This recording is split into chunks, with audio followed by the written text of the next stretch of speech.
मोबदला आमच्या हक्काचा. आज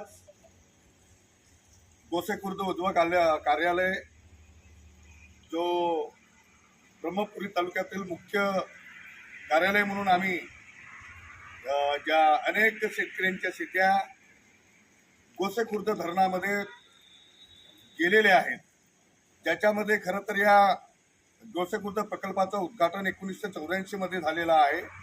आज 2026 मध्ये आहोत, पण आजतागायत शेतकऱ्यांना याचं पाणी सुद्धा मिळालेलं नाही.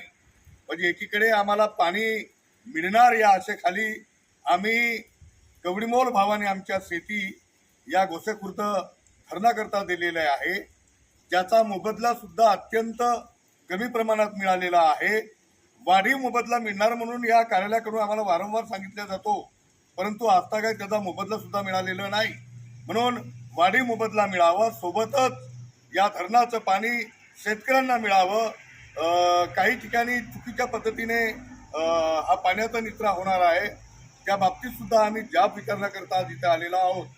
खरं तर इथे येण्यापूर्वी आम्ही 2 दिवसापूर्वी जे मुख्य कार्यकारी अभियंता सन्माननीय हासे साहेब आहेत यांच्याशी फोनवर बोलूनच आज आम्ही 12 वाजताची वेळ ठरवलेली होती, पण त्यांचं म्हणणं आहे की कुठल्या तरी वरिष्ठ अधिकारी आले आणि मी सावली तालुक्यामध्ये याच गोसेखुर्द धरण प्रकल्पाची पाहणी करण्यासाठी गेलेला आहोत. त्याच्यामुळे आज त्यांच्याऐवजी इथल्याच एक मॅडम यांनी आमचं निवेदन स्वीकारलेलं आहे.